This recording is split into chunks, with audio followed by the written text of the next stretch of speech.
siding, and gutters. They've also been voted the most efficient for 2018 and an A+ Better Business Bureau rating and all 5-star reviews, which means these are exactly the new windows you've been looking for. He probably won't really say exactly what it is until the press conference today is my guess. Kentucky or 502-940120. That's Windows Plus. Instrumental? Okay. Chances are you've recently talked about it, or thought about it, or might even be thinking about it right now. You're thinking it's time to upgrade your vehicle, and boy, do we have the place for you. Globe Auto Sales. Family owned and operated, serving the greater Kentuckiana area since 1972. Why Globe Auto Sales? Well, the answer is simple. The staff at Globe Auto Sales focuses entirely on the quality buying experience, not the high-pressured sales pitch you get at other places. So while you're thinking about it, stop by Globe Auto Sales located at 5705 Bardstown Road. Check out their inventory at Globe Autos online. Oh, and be sure to tell them you're a friend of 93.9 The Ville.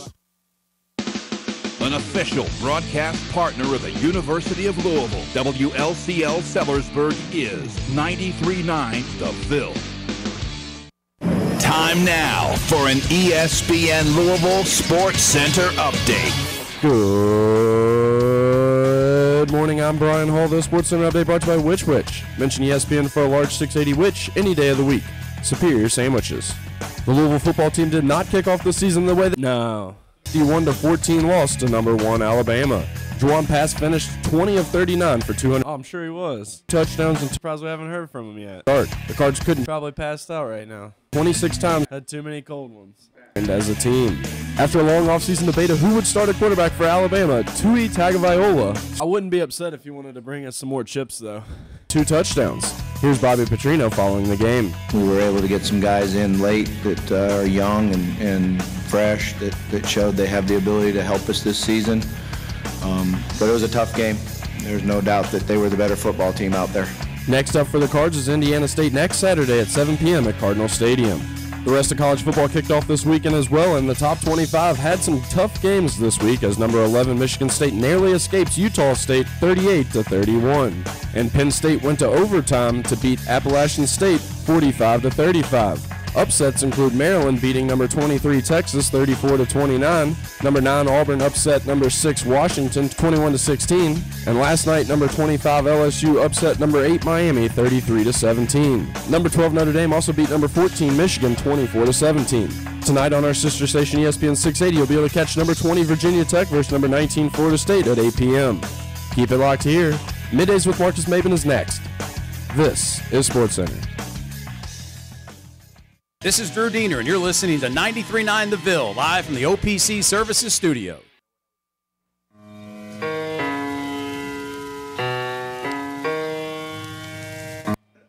I don't think so. I hope not.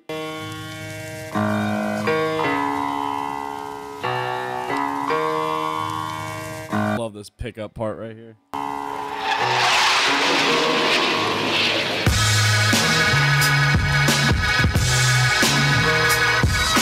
Middays with Marcus Maben on 93.9 The Ville is broadcasting live from the OPC Pest Services Studio. Now, here's Marcus Maben and Steve Rummage. Welcome back.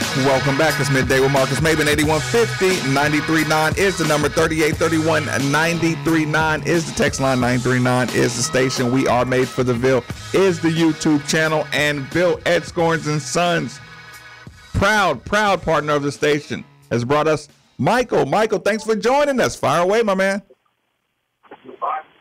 Michael, yep, fire away. I'm here. I was listening to what everybody was talking about. I'm not gonna lie. I'm gonna say straight talk. I've been in Louisville my whole life. I love Louisville, but I am a Notre Dame football fan. Okay, so I was watching 2 games at the same time, and I was like, Louisville looks a whole lot better than I expected. It was a lot better. I'm listening. It was the problem I had was actually the coaching staff, because I was like, those penalties are just the coaches. It wasn't just the players. It was completely just the coaches, and that showed they had no. They had more lack of control than the kids. I'm listening. I was like, damn. I'm like, dude, how can you call? That's what everybody's talking about today. I'm like, how can you call a package that you're going to use the same play, the same names you call a formation or whatever you want to do. I'm like, can't do that. You know, that's coaching one. Real talk. If you know that, you don't do that. Right. Oh. And that's the problem I had. Well, let me ask you this: how many points do you take away from the coaching for that mistake? I would say straight up. There are a lot of things. Would you fire a coach for that? I don't think we fire anybody. It's just coaching jitters. You know, things happen in the first game. Right. It's not going to happen the next game. I'm not worried about that. I was like, dude, y'all got so scared. The coaches were so scared. They didn't know what they were going to do. That's the problem I had. And it was like the players did all right. I thought the defense was great. Everybody's saying they gave some obviously gave some points away, but that's what happens when you play Alabama. You know what I'm saying? Right. So as a Notre Dame fan, you feeling like you're back after this Michigan win? I was laughing because I have so many people that go to church with me right now that are from Michigan. Right. I gave them everything I could. I gave them the business. No, Mike, I appreciate the call. Listen, this is funny. This is funny. The Michigan game has Harbaugh on the hot seat in a lot of people's minds.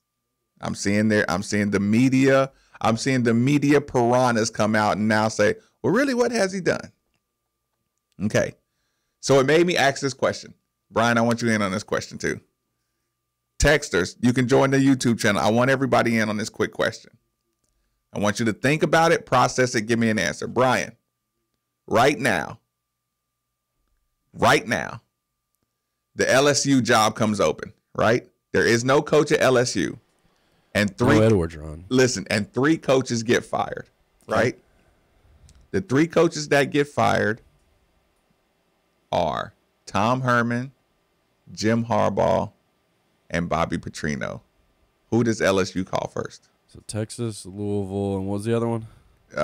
Jim Harbaugh. Michigan. Who would I call first? Who does LSU call first? Out of those four coaches? Out of those three.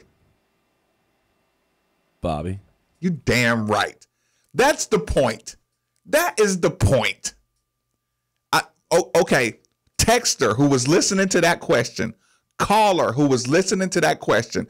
I've been asking this question since yesterday, and I hate even speaking it into the universe. Listen, I am responsible for carrying on this conversation, even though I shouldn't. Steve said yesterday, I'm not going to waste one more bit of breath of talking coaching, change stuff. But this will be the last breath that I breathe talking about a coaching situation. The reason I brought that up with Michael just now, because it's like, okay, there was an overlooking of a route, a personnel grouping route and a offensive formation. That happens. It doesn't happen often, but a mistake like that can happen. And you hanging on to that narrative like there's some bad coaching out of everything good you saw, a personnel grouping oversight means somebody doesn't know what they're doing. So I wanted to purposely, point that idea out. But think about it. Harbaugh of Michigan, Tom Herman, the golden child of offense, less than 365 days ago, the golden child. And don't get revisionist. You thought he was going to take Texas and turn it into something crazy. He's whacker than Charlie Strong over there. And I don't think Charlie Strong was whack. But point being, you made that substitution. Think about this. You made that change at Texas. Now you getting waxed by Maryland. Coaches don't come in and start just Kirby Smart's the only guy to really make it happen. Mark Richt, they put up 17 points and they came in the fourth quarter. You got fooled by the Alabama mystique. You bit into the turnover chain. If those three people were on the open market right now, first call is going to Bobby. And I'm like I said, it's my fault for letting that conversation even infiltrate what's going on here. But back to the game, because here's the thing. this was my point before it was one of those. I'm not even going to pick up a microphone. I'm not even going to get near a microphone until I make this pact. And the pact is I'm going to decide on this radio that guy who starts doing season predictions and talking about season as a whole after one day at Alabama, we're different.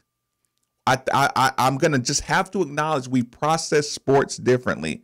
And I'm okay with that because I used to get upset and I used to get agitated. How can you be talking about what the trajectory is for the next 3 years? We had game one. And I was frustrated because that guy is making deals based on 5 years down the road, 3 years down the road. So, well, he's not going to do good in 2 years. So let's get rid of him now. Like that guy was getting into my subconscious. And I'm like, no. I still look at sports as a play here, a substitution here, something going on here and there. Like that's what I look at. That's why I'm still looking at the Trey Smith out of the backfield. Great call, great play, great execution. Everything's perfect. I marvel at perfectly called plays. I marvel at Brian, Coach Van Gorder had Alabama in a 3rd and 10.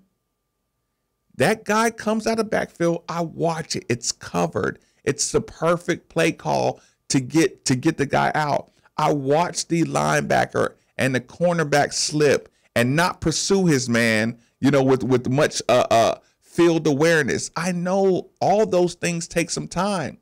I don't just immediately say every mistake everybody makes is the coach's fault because everybody should know how to play perfect football if the coach was a perfect coach. Or if the coach did his job, nobody would make mistakes. That's where we go. When you're looking to blame somebody and just say, hey, this guy needs a couple games to better execute that. Well, yeah, Alabama executes that better. Yeah, Alabama's a different situation. Clemson's a different situation. That's not a coaching lack of knowledge. That's not a lack of attention. I mean, that's what that sports grow. It's a ever-changing thing. So here's the thing. I watch that 3rd down play on their side. I watch it and I say, you know what? That's where we're going to get better at. I watched the very first play that goes to Seth Dawkins. Third and long. Seth Dawkins does not get separation off of his cornerback. But here's the thing. He didn't need separation because when he came out of his break, he turned around and the ball was on him. And you know what he did? He stuck out one hand because the ball either surprised him or he didn't come out of his break quick enough. But either way it goes, Seth Dawkins makes a kind of a sloppy, I don't want to say sloppy, kind of a squishy, soft turnaround, and the ball's on him. This is Alabama level intensity. This is the difference. You can't simulate those things. And you know what you can't do? You think a coach can't say, hey, there's going to be more intensity with this one. You can say that all day. You can say, hey, Seth, don't come out of that break ready for one-hand catches. We can go back to the film. I can teach these things. I can have teaching moments. All that. But what I can't do is say, oh, well, Seth came out of his break slow or came out of his break squishy. Coaches are supposed to, coaches do that. Coaches do that, and then they go to tape and they say, like, how many times I got to tell you? There's all-time great players at every level where coaches tell them over and over again to do something. Every player has been told by a coach over and over again, but you know what you don't say? Well, if coach can't get that through his head. You know what you can't do, though? You can't bench him for another 5-star at 92% of the college football programs. You can't say, okay, whichever one of these 5-star recruits does it, Sharper is going to play. You can't do that because it's a 5-star and 2 2-stars in the position. You got to beg your 5-star to get it through his skull rather than go with the 2-star. That's where you find the difference. And that's why if you're paying attention to play-by-play, if you're paying attention to quarter-by-quarter and growth, you don't even have a coach conversation. You have the one conversation about the calling of the naming of those 2 plays out of the 190 plays and packages they have on that sideline. There was an oversight, coach. Shame on you. Let's move forward. Philly Call, thanks for joining us, my man. What's on your mind? Man, first, man, Marcus, Friday night, man, I don't even know where to start, man. Look, I bet them. I bet them because how did they not the point spread? And then, so I bet a bunch of teams, but, Louisville fans shouldn't be, I guess, too, man, because I took Oregon State because they point spread was 37 points. That coach needs to be fired. How do you can't keep a game within 37 points? But, I don't know, man. I just, so me and you both thought Friday that, the point spread Louisville was safe, man, but I guess we was both wrong. No, listen. Alabama and Tua was better than we thought. Louisville, and listen, we said it. You damn near gotta play, perfect to be in it. You aim to be healthy. When they put Hurts in the game though, we was looking good. Yeah, right. Phil, listen, honestly, be serious. If you played Hurts that game, is it 50? See, I don't even think they would have won because there was 2 or 3 plays that Louisville just couldn't stop. But it definitely would have been 35 to 20, or something like that. You still would have got busted pretty good, but it wouldn't have been an explosive score like that. And one good thing came out of the weekend, man. Well, 2 good things. Congratulations to Steve, and then Temple. Villanova beat Temple in football. I saw that. I did see that come across the screen. I thought about you for a couple seconds right when that came up. Man, you have a good one. No, yeah, appreciate the call. I mean, listen. And after your weekend, I'm sitting here watching Auburn take it to Washington. I saw LSU run right up the middle all day long against the Miami Hurricanes that everybody loves. Listen, it's okay to need to get better. You don't have to be championship caliber day one. This is a year to year growth process. You don't do 2 years. Yes, you have hopes to be, that caliber. You're getting there. You want quick growth. You do not get it. Somebody wants to Cannot Live instrumental over here. Kind of caught my attention. It was a good instrumental. It was very good. The one you played was the what? That was the public service announcement from Jay-Z. Oh, man, if we get that fumble, that Tua almost fumble, right? And think about this. That's a fact. Think about this, Brian.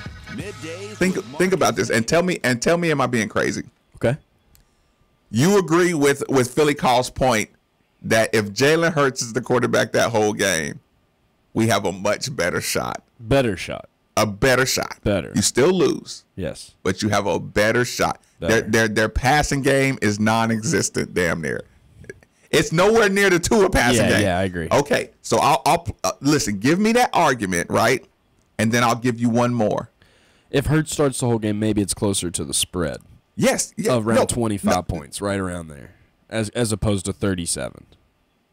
17. Okay. All right, I'll give you the benefit of the doubt. Look, that's me being positive. This is 17-21. All right, I'll give you the benefit of the doubt. So how about this? You tell me you didn't see this. If you go back and look at the play where Tua got hit, you realize what happened, right?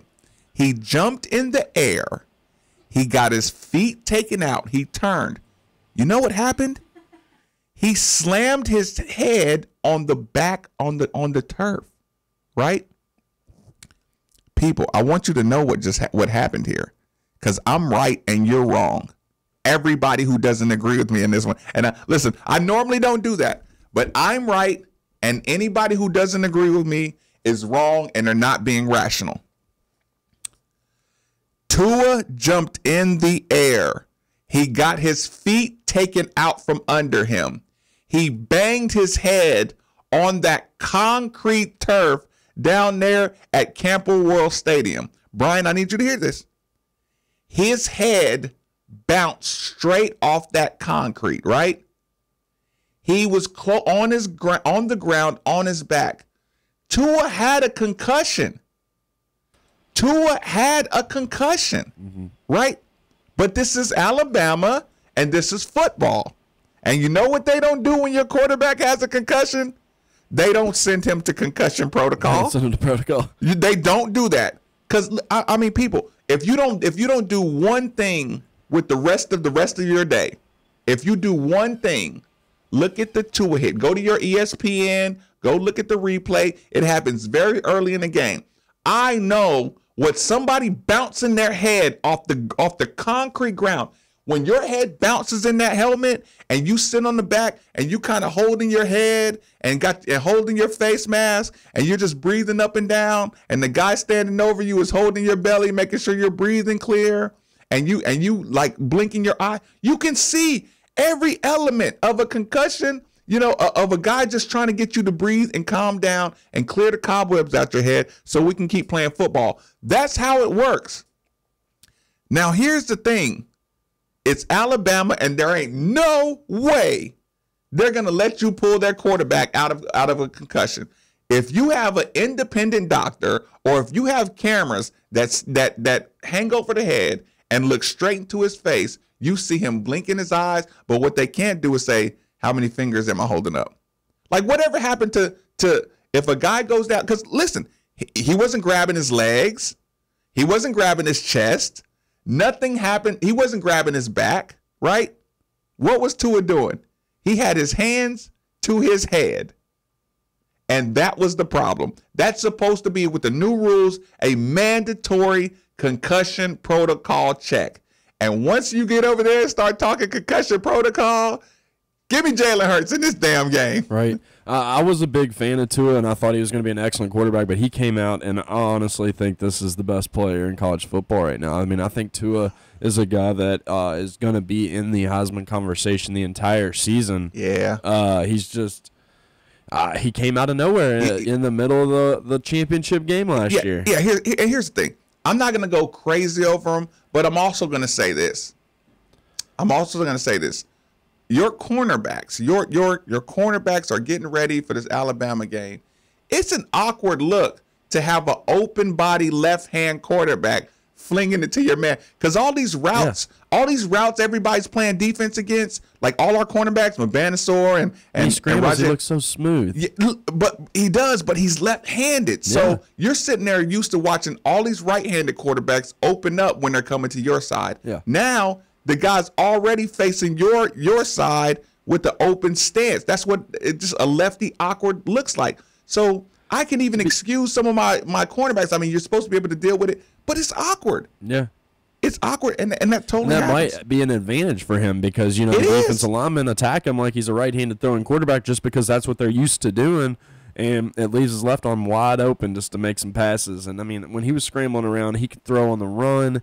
He was just he was doing it all, and he's one of those guys. It seems weird to talk about an Alabama quarterback so highly because they've always had those game managers. And I'm not saying that they've had bad quarterbacks, but they've always had those quarterbacks that are just kind of, they get the job done. They're solid quarterbacks like Jalen Hurts. And now they finally have a playmaker there, and that's just scary because Alabama has always beat teams with their defense. And just like, we're going to play defense, if we have to get into a low-scoring battle, we're okay because our quarterback won't turn the ball over. Now he will, they're capable of putting up 50 points. He will turn over that ball, though. Like I said, that flying around, that ball, it didn't come out. That wasn't a fumble. The ground knocked it out, in my opinion. But when he makes the guy miss and throws that ball to the end zone, I don't know if it's Kane pass on him or not. I mean, you gotta know that ball's in the air. You just gotta have awareness on that play. Our cornerback did not make the play on that first touchdown pass. That's the one you give up. That's the momentum. That's everything. You trying to load up the Bobby Well, yeah, I am. But before we get to that, real quick, just a little bit of slight breaking news. Former Louisville tight end Cole Hicatini has signed with the Minnesota Vikings. Yeah. Oh, yeah. I had to just throw that in there at the very end. He is going to join the practice squad to start. It is a practice squad addition, but he is a guy that I think can play, man. He can make the roster. There's a reason they picked him up. And the reason I said damn is because he went to your – Yeah, he's on my Vikings. I know. I mean, we lost Teddy, so we had to pick up a Cardinal, all right? I want him somewhere. Speaking of, I am totally going to Monday Night Football, Detroit Lions Jets. Who's riding with me? Come on, man. A lot of Cardinals on the Jets. Even with Teddy gone, there's still Bilal Powell. I guess Lorenzo Malden's gone too. All right, so we got I need to caravan. Bilal Powell. I need to caravan it up to Detroit for the Jets game. That's gonna be a Monday thing. We're gonna get there. But still, point being, there was a lot of Jalen Reeves-Maben's now on the practice squad. Come on, Jalen, go get him. But my point being, there was a lot of plays that were bang bang. Like I said, I still think they were heavy. Texter, I know you were just kidding, but that was a fact.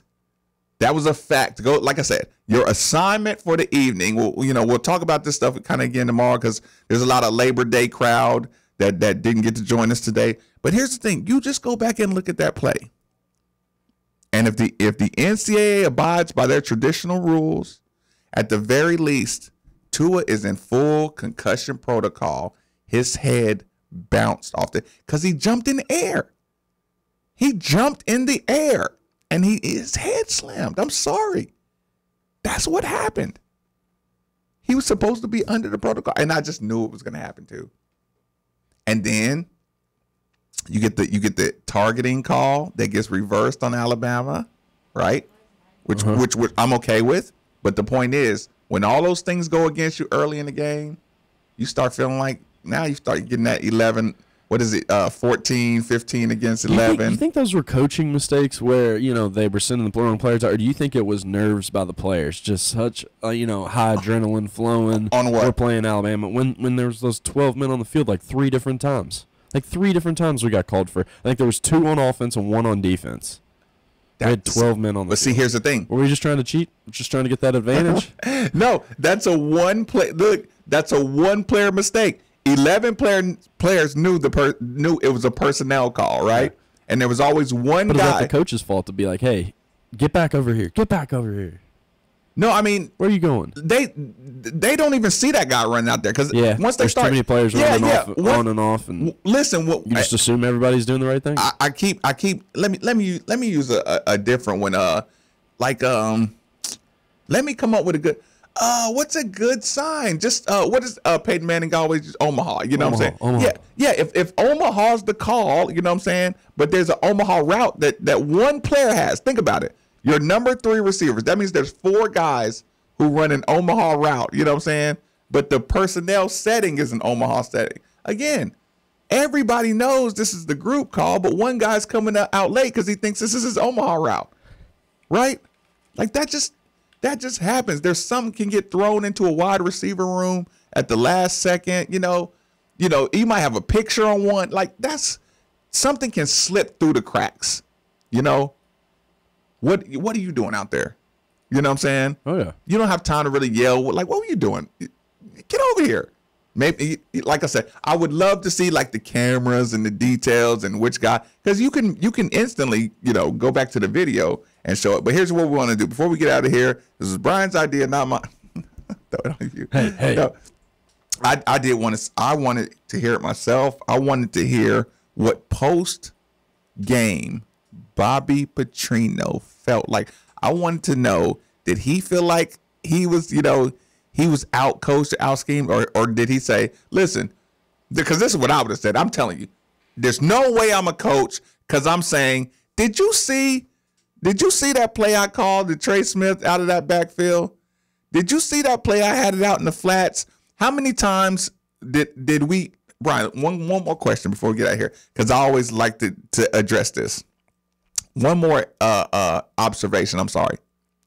How many times did we have a player out in open field, one-on-one, and they got tackled by one player. Oh, it happened so many times. It was a great play call by Bobby, and he sets it up, I think, to where you got one guy to beat, and he puts his money on his player to get that player beat. You remember everybody Alabama was straight up form tackled every time. Everybody was running one way, and then we had another guy running across the middle, wide open, and then you throw it to him, and he gets he got 8-9 yards. There was one or two but times. He got tackled. There's one or two times that they slipped it, and was Seth Dawkins when he slipped down the for the side long the one one. time, but he slipped a tackle. Yes. He did. But there was a lot of times where they caught those underneath routes, and it was one-on-one, and the Alabama defender made the tackle. Right. That's the thing.